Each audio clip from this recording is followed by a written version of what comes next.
Islam ini agama yang sempurna. Maka apapun diatur di dalam Islam, Bu, wabil khusus dalam perkara yang mungkin tidak berhubungan dengan ibadah. Contohnya, kalau sholat diatur itu wajar, berpuasa diatur juga wajar.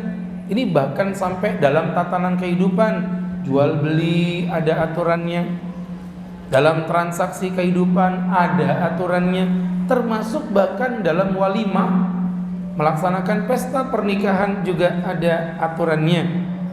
Melaksanakan walimah hukumnya adalah sunnah, mendatanginya hukumnya adalah wajib.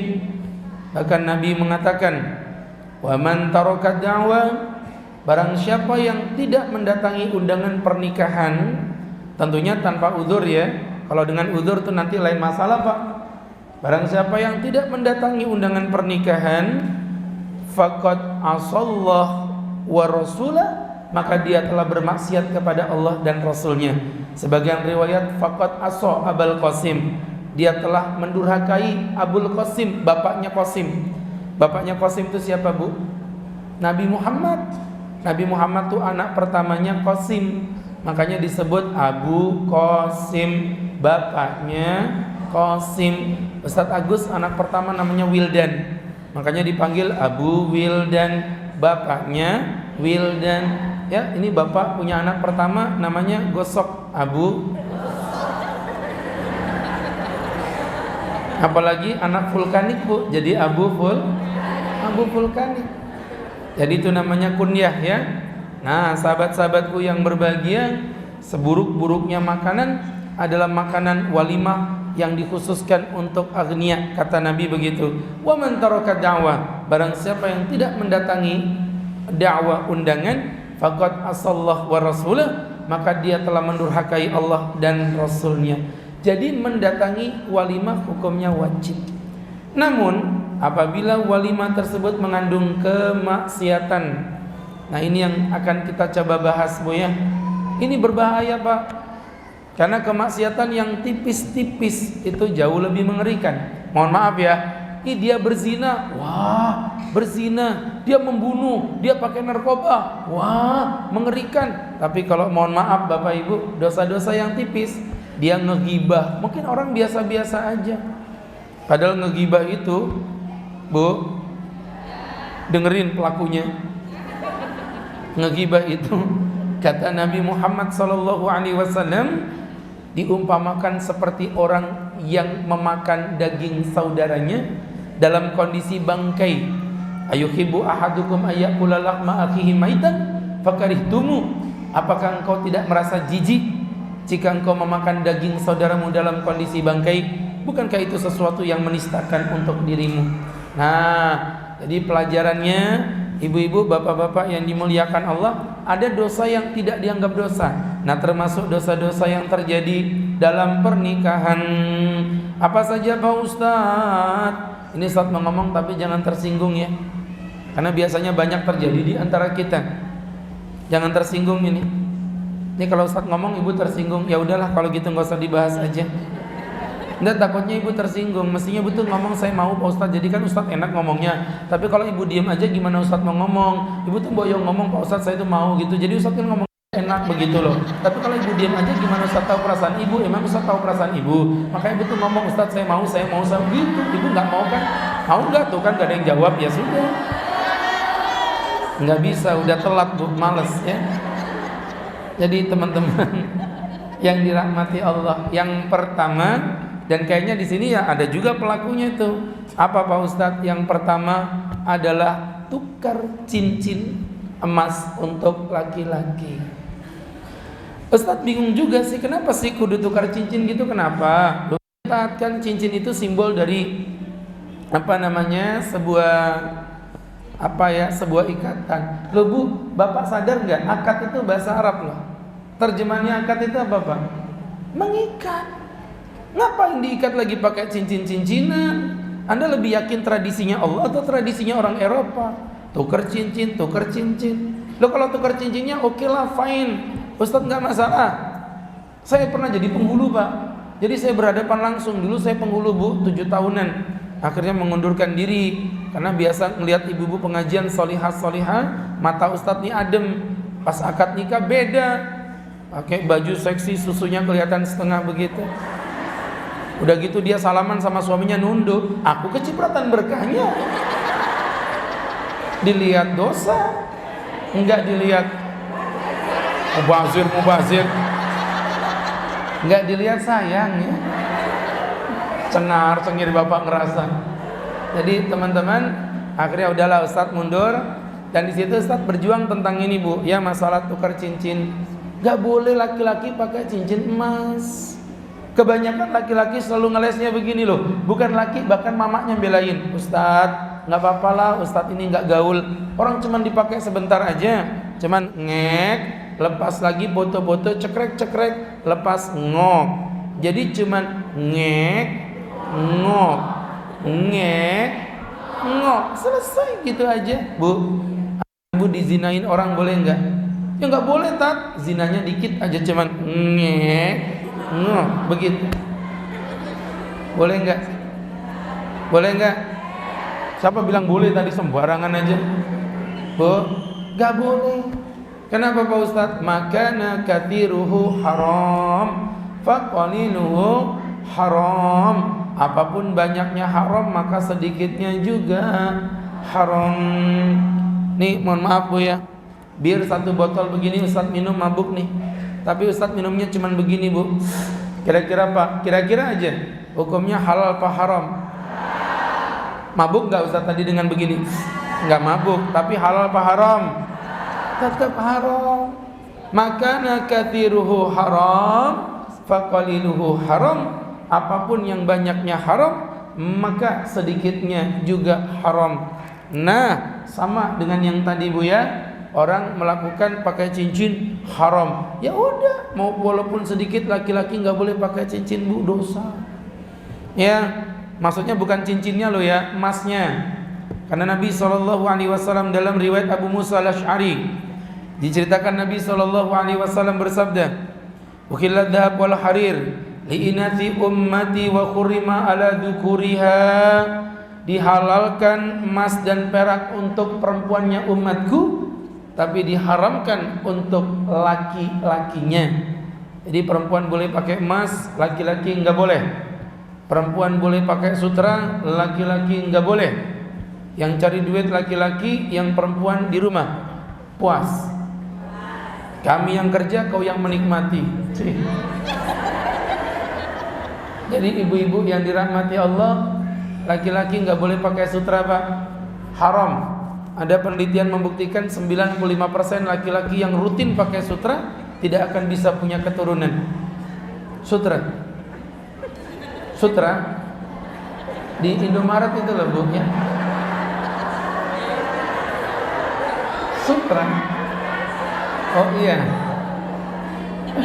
Ada yang bingung, apa toh? Astagfirullah. Dasar nenek-nenek. Ya.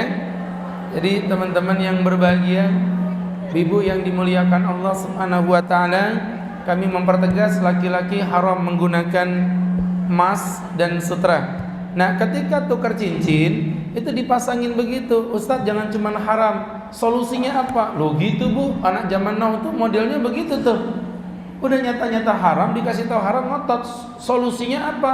Ya udah, solusinya ya nggak pakai cincin-cincinan. Tapi Ustadz itu nggak gaul. Kami pakai cincin Pak Ustadz. Ya udah, kalau begitu gini, sama-sama bukan emas, cincinnya cincin perak. Tapi kalau perak itu kayak kurang berwibawa Pak Ustadz. Udah, kalau gitu perempuannya emas, lakinya perak. Tapi nggak kembar Pak Ustadz, jadi kuning sama putih.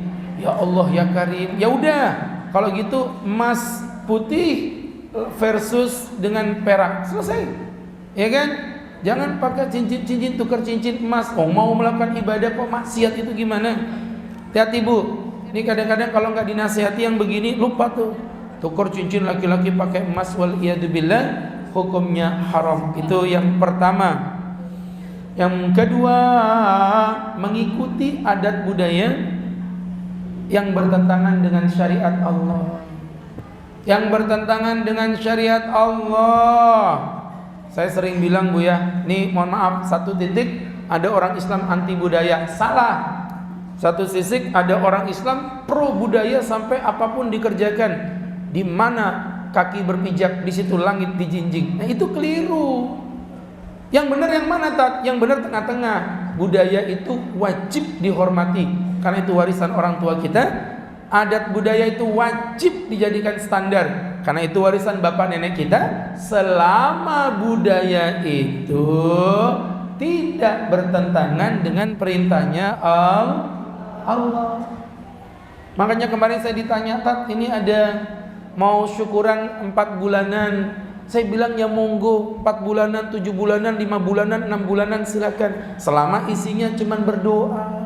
Undang anak yatim, doain kandungannya lancar, mamanya sehat, anaknya selamat, bagi sedekah anak yatim. Di mana problemnya? Gak ada. Kalau memang cuman begitu, saya dukung, gak ada masalah. Tapi mohon maaf Pak, kalau ada unsur kemaksiatan, gak bisa. Masa ada perempuan berjilbab Bu? Berjilbab Pak. Kalau yang seksi-seksi Ustaz gak bahas lah sudah. Berjilbab. Ketika 7 bulanan acaranya mandi kembang, pakai kemben, susunya kelihatan setengah, emosi lah Ustaz. Kenapa? Cuman setengah ya? Jadi maksudnya itu kenapa setengahnya kelihatan? Begitulah barangan aja. Maksudnya kenapa kelihatan hawu-hawu? Pusleding memang kakimu baru tahu rasa ya. Jadi Bapak Ibu yang dirahmati Allah, itu hukumnya haram. Ya, enak ya sembarangan aja. Maka ibu-ibu, nah ini budaya tapi bertentangan syariat, nggak bisa. Dalam pernikahan jangan tersinggung ya. Saya nggak bahas suku apapun, jangan tersinggung. Saya ngomong fikih. Nanti Ustadz ngomong ini, wah ini nyindir orang Jawa. Nggak ada. Ustadz mah terbuka aja. Pokoknya siapa aja tersinggung ya mohon dibetulkan. Yang pertama, budaya adalah budaya. Itu nggak boleh Bu. Ibu fokus dong Bu, ya Allah. Jika ada lampu lupakan lilin. Jika ada lampu lupakan lilin.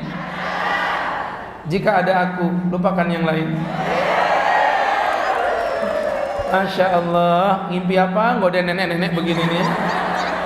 Tolong besok panitia itu yang muda-muda di depan, yang tua-tua di belakang gitu loh ya. Biar Ustadz semangat. Begini nih yang emak-emak di depan semua, Masya Allah. Oh mama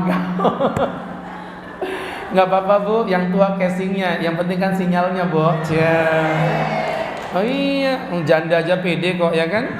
Oh iya, jangan remehkan janda. Yang perawan memang lebih menawan, tapi yang janda sungguh lebih menggoda. Itu yang teriak-teriak pasti janda semua itu ya.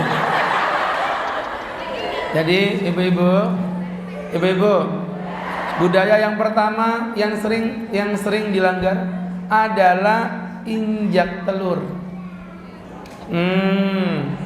Berapa banyak ibu-ibu yang berbahagia, orang-orang yang melaksanakan tradisi injak telur. Ustaz kenapa sih Tat? Masya Allah ibu kok masih tanya kenapa?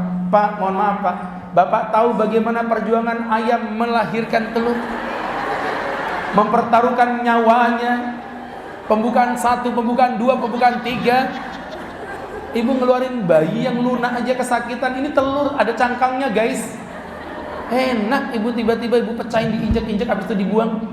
Mohon maaf Bu, saya pernah mondok Pak, yang 1 telur dimakan orang 9. 1 kamar kami 9 orang, 1 telur. Gimana caranya tak campurin tepung setengah kilo.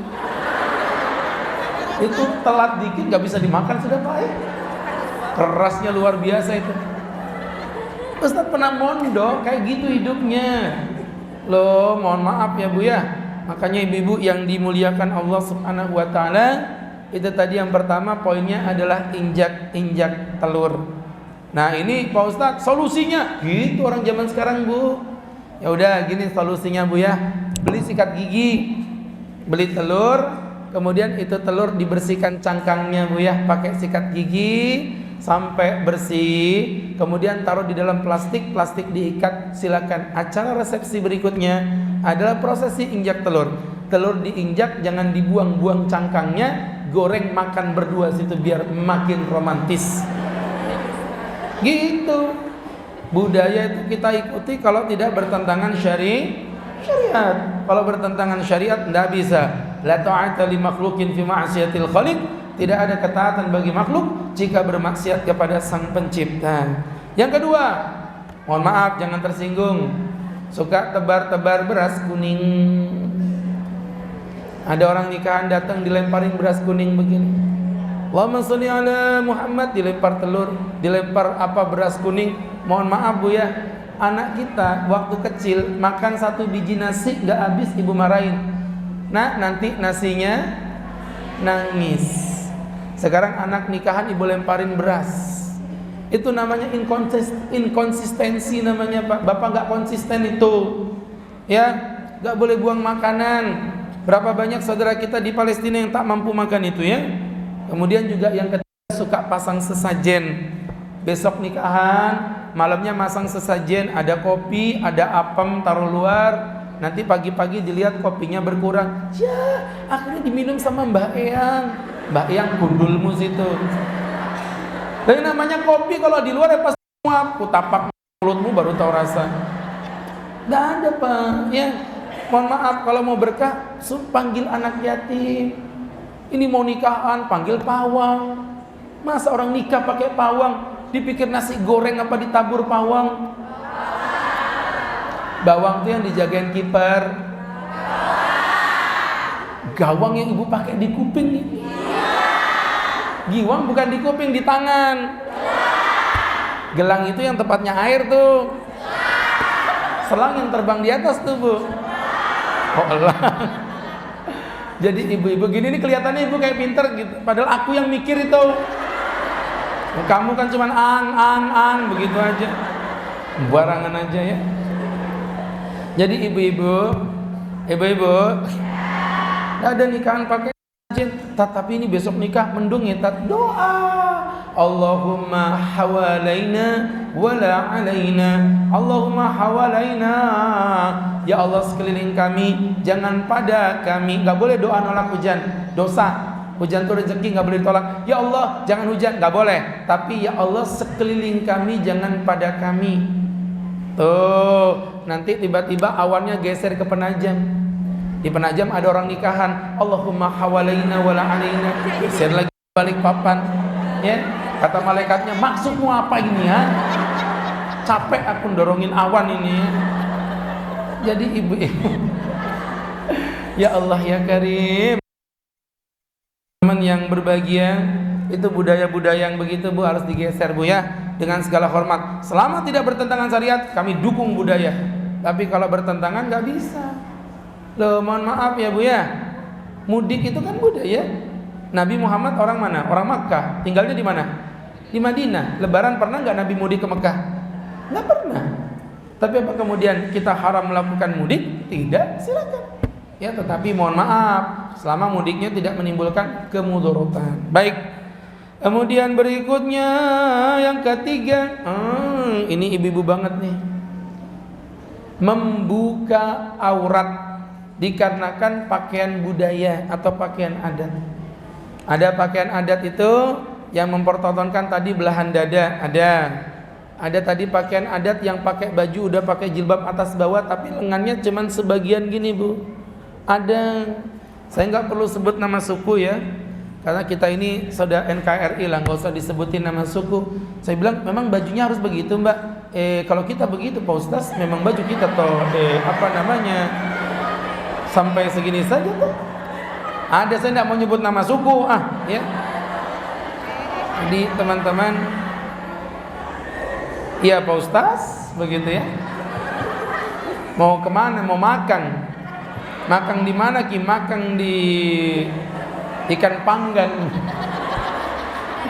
Saya ceramah di komunitasnya mereka di Handil 2. Baru pulang dari Yaman Bu, jadi nggak ngerti keadaan Pak. Saya doa itu, Allahumma ighfir dzunubana ya Allah. Mereka bilang amin. Hah?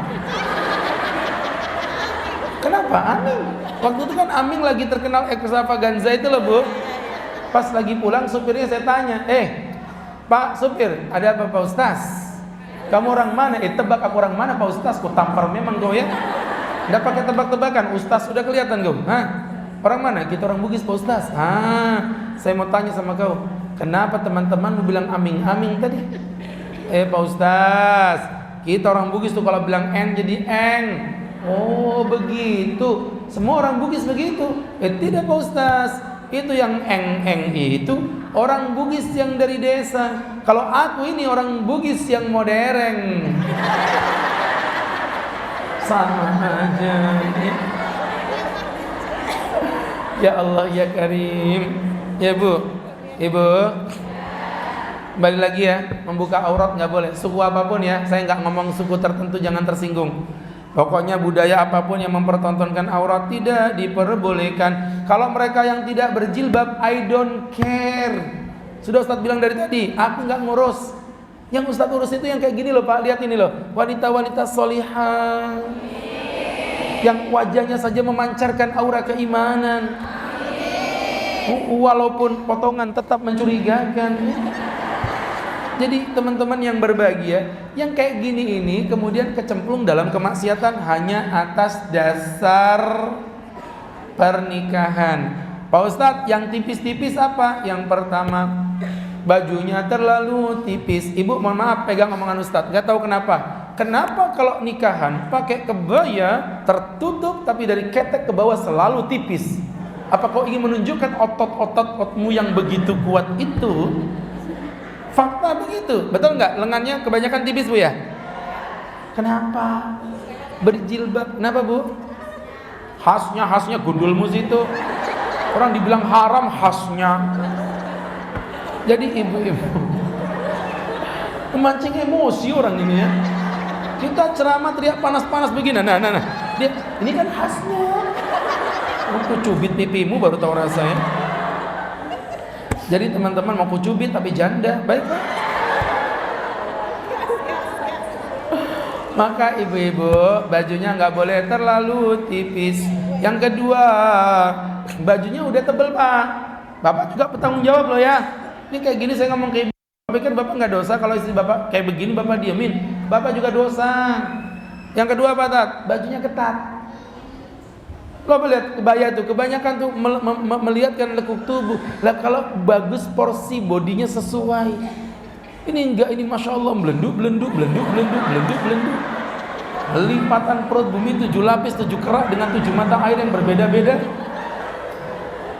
Kami itu loh yang ngelihat itu Bu, kasihan. Kalau ngelihat yang seksi itu kan dosa tapi berimbang dengan kenikmatannya gitu. Lah ini udah ngenekin jijik dosa lagi cobanya. Ibu, loh, mohon maaf kadang-kadang tuh bodinya gemuk kan. Rumah Ustadz Karangjati itu pasar. Mak kalau udah pergi ke pasar nggak kira-kira tuh pakai kaos ketat, celananya legging dimasukkan Bu, itu perutnya amber kanan kiri gitu, kayak tsunami mau tumpah itu. Ya Allah ya Karim. Merhatikan depan rumahku kok merhatikan gundulmu situ. Depan rumah Ustadz masa saya pecah mata kayak begini kan? Ya Allah. Baiklah. Kemudian yang ketiga, tidak tipis, tidak ketat, tapi buka-buka tipis. Ini enggak Bu? Tahu buka-buka tipis? Contohnya Bu ya, mohon maaf itu, pakai jilbab ini rambut di bagian pucuk sini kelihatan. Mulai ngepasin dia tuh.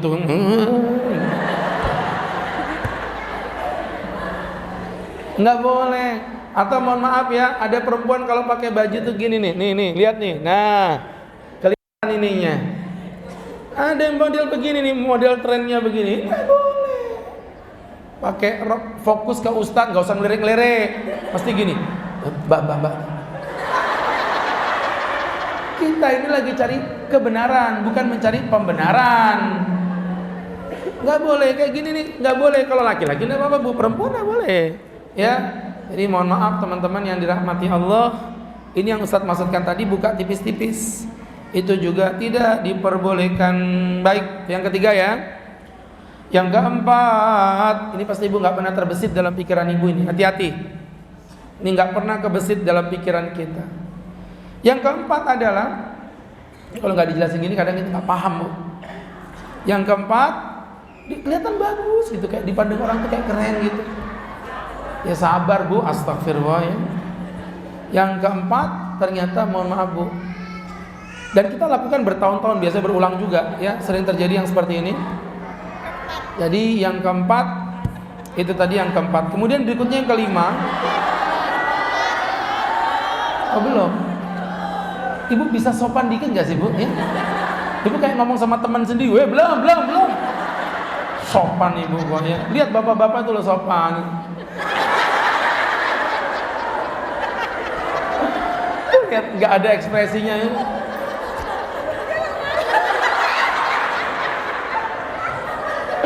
Masya Allah. Kelihatan ya bapak-bapak ini luar biasa. Serius Pak. Makanya kata guru saya, mohon maaf Bu ya, kata guru saya, laki-laki itu antara dua. Kalau dia nurut dengan istri, sabar dengan istri, itu namanya suami wali. Iya. Tapi kalau ada suami, mohon maaf ya, bisa mengendalikan istri, itu namanya raja. Jadi laki-laki itu begitu. Kalau dia bisa mengendalikan istri, berarti raja. Kalau dia dikontrol sama istri dan dia sabar, itu wali. Nah kalau kadang sabar, kadang dikontrol, kadang bisa ngontrol, itu namanya raja wali. Ya, ya Bu. Nasib-nasiban kata dia ya. Baiklah. Nih kayak gini Bu ya. Tadi ngomong apa kita Bu? Oh yang keempat adalah sungkeman. Hati-hati belum selesai ngomong. Sungkeman yang di situ ada prosesi sujud di kaki orang tua. Indah. Ternyata nggak boleh Bu. Sujud di depan manusia itu apapun haram. Nggak ada, mau sujud depan guru, depan ustadznya, depan kiainya, depan orang tuanya, nggak boleh. Mana dalilnya Pak Ustadz? Tuh kan mukanya pada kaget dia. Iya kan? Soalnya ibu sukanya gitu kan biasanya kalau menjelang pernikahan, prosesi sungkeman kepada kedua mempelai. Dipersilakan maju ke hadapan orang tua. Kemudian nanti sujud di kakinya, terus dibimbing sama nanti moderatornya. Ayah, maafkan aku. Hamba banyak dosa sama ayah. Ayah telah mendidik aku sejak kecil hingga aku dewasa.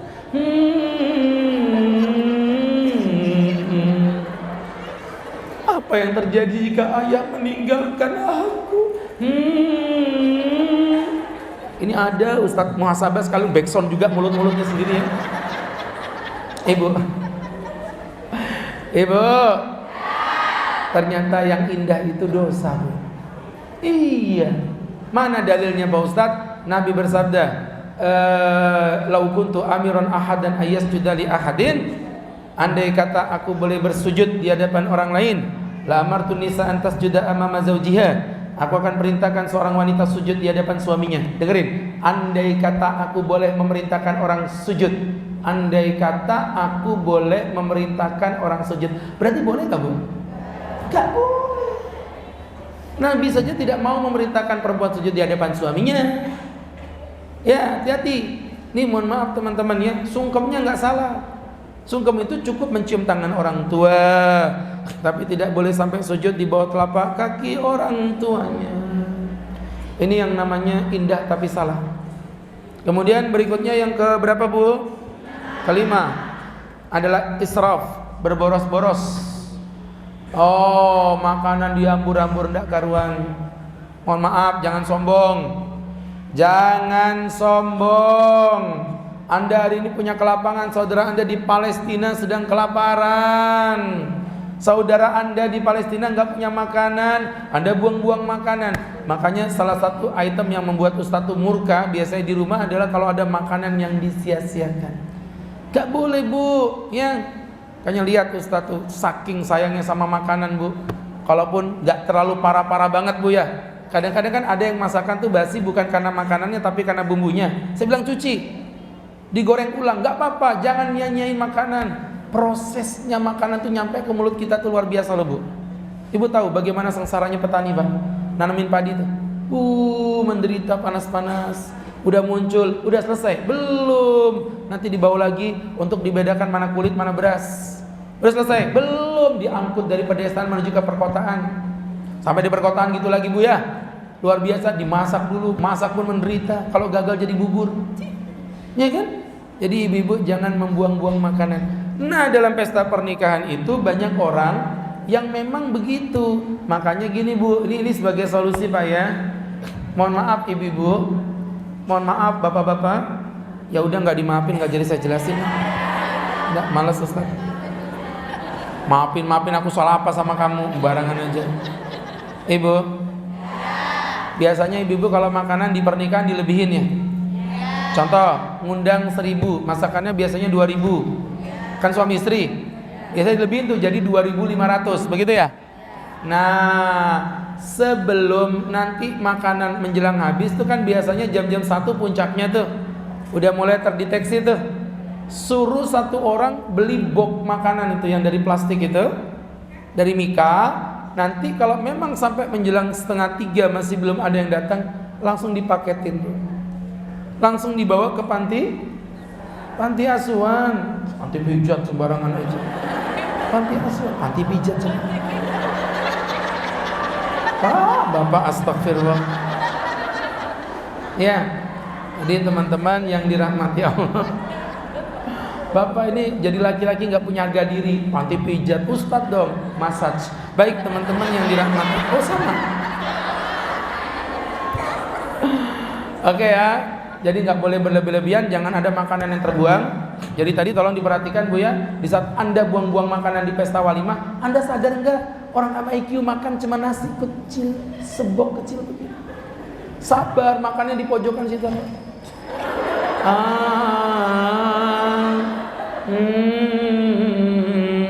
Tapi Masya Allah, walaupun orang MIQ makannya sedikit-sedikit, tapi bodinya sehat-sehat guys. Itu menunjukkan apa Bu? Berkah. Alhamdulillah. Pokoknya siapapun yang nyediain makanan di MIQ, kita doain hidupnya makin berkah, lapang rezekinya, lapang hajatnya, kabul keinginannya, dan sering-sering nyumbang makanan ke MIQ biar ibu-ibu juga makin sehat, makin tembem, unyu-unyu. Jadi ibu-ibu yang dirahmati Allah Subhanahu wa taala. Dah, itu yang kelima. Yang keenam, berdandan dengan dandan yang haram. Apa contohnya Pak Ustadz? Nih mohon maaf Bu ya, banyak yang ngikir bulu alis. Itu disebut dengan namanya names. La'anallahu namisa wal mutanamisa. Semoga Allah melaknat orang yang menames dan yang dinames. Nih, dibersihkan bulu alisnya untuk di model tato. Tatonya dosa lagi Pak, namanya wasyem. Orang yang bertato wajib tobat. Tidak pantas manusia ditato. Mau laki haram, mau perempuan haram. Yang layak ditato cuma satu Bu, toilet, WC. Tato, begitu. Oh, Toto tuh bukannya ibu suka cekrek. Foto tuh mainan anak kecil tuh, tak. Ini suka main lato-lato orang-orang ini. Jadi ibu-ibu yang dimuliakan Allah, itu namanya wasyem, diharamkan. Loh, sulam alis tuh haram Bu, nanti ada temanya itu ya. Gak usah ngelirik-ngelirik, fokus ke ustadz aja. Pasti gini mbak. Ya Bu, nggak boleh Bu, perempuan tuh wasyem ya, dan namas itu tadi mengikir, habis dikikir kemudian ditato bagian sininya biar kelihatan cantik. Loh iya, saya bilang sama istri itu, kalau ini halal nih, kamu nggak usah minta, aku yang minta. Karena perempuan memang kalau sulam alis nampak cantik, tapi buat apa kamu cantik di dunia tapi kita nggak ketemu di akhirat? Backsound.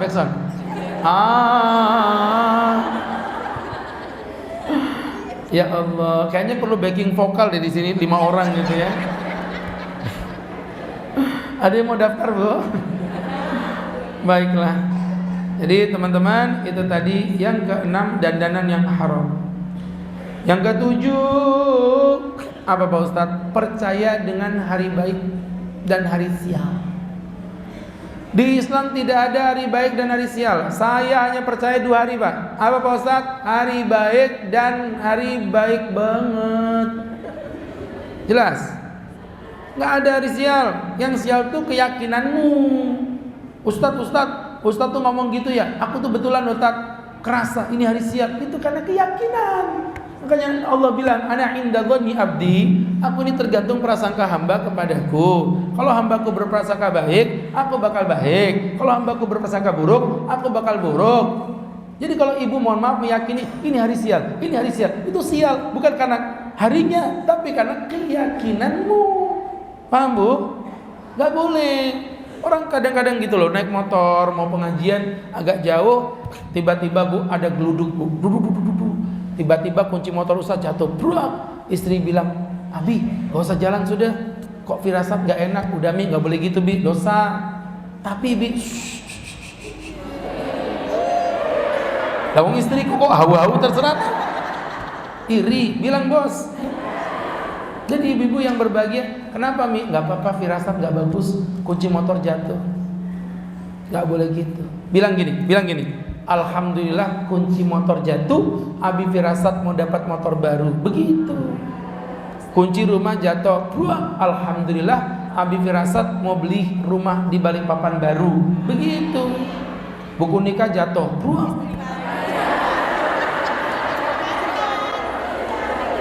pikiranmu kotor. Dengerin dulu, Ustaz belum selesai ngomong juga ya. Alhamdulillah buku nikah jatuh Mi, Abi firasat kita mau dapat buku nikah baru karena buku nikah kita kemarin kan karena banjir. Begitu. Sembarangan aja. Kamu pikir aku laki-laki murahan? Jadi ibu-ibu yang dirahmati Allah Subhanahu wa taala, tadi Bu ya, maka tidak ada yang namanya hari sial. Yang ada hari baik dan hari baik banget. Kemudian yang ke-8, mengucapkan selamat menempuh hidup baru. Ternyata nggak bagus itu Bu. Yang diajarkan Nabi, barakallah lakuma wa baraka alaikuma wa jama'a bainakuma fi khair. Itu doa yang diajarkan Nabi. Ya, jadi kalau ada orang nikahan, Masya Allah mas, selamat ya, barakallahu lakum wa baraka alaikum wa jama'a bainakum bil khair. Makasih Pak Ustaz, gitu. Gak bagus, selamat menempuh hidup baru. Ibu mohon maaf Bu ya, kehidupan itu ada 4 atau ada 5, maaf. Yang pertama alam ruh, yang kedua alam perut, yang ketiga alam dunia, yang keempat alam barzakh di kuburan, dan yang kelima alam akhirat ketika nanti kita dibangkitkan di hari kiamat. Jadi selamat menempuh hidup baru, yang paling cocok ibu samping kuburan baru meninggal. Selamat menempuh hidup baru mas, sama-sama Bang Bobi.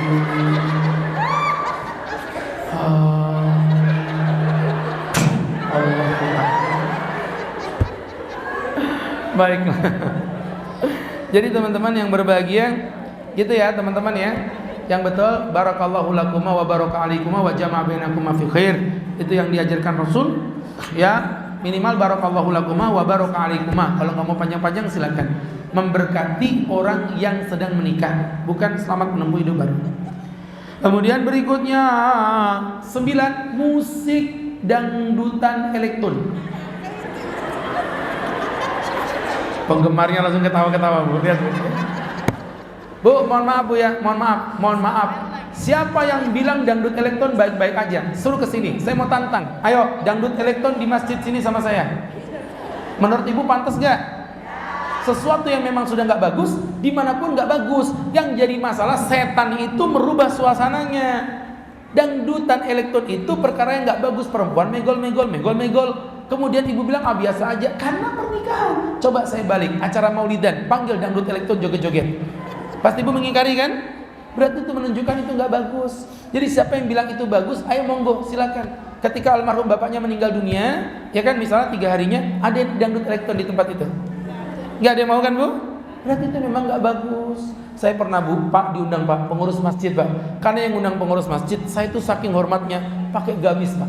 Pakai gamis, saya bawa sorban begini. Saking saya itu menghormati ini pengurus masjid. Nah gini, sudah wibawa kurang apa? Datang di tempat undangan, disambut dengan 4 perempuan joget megol-megol, joget oplosan. Ya Allah ya Karim.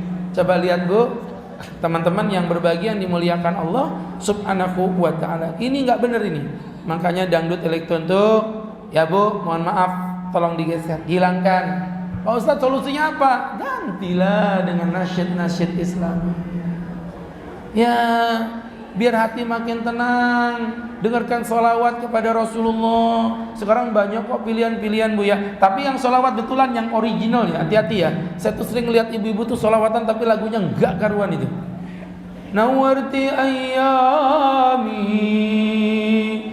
rekati akhlami,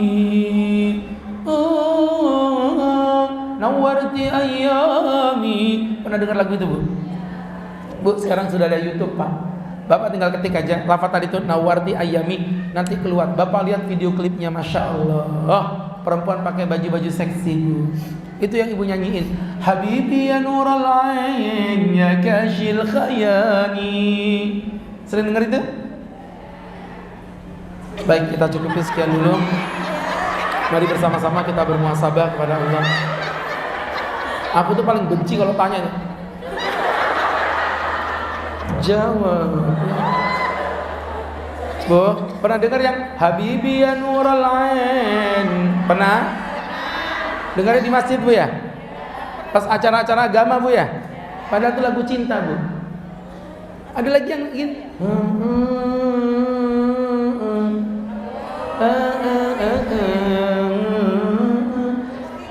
buka di YouTube itu, masya Allah. Kalau ibu tahu konsernya Bu, perempuan-perempuan pakai baju-baju seksi setengah dada, serius.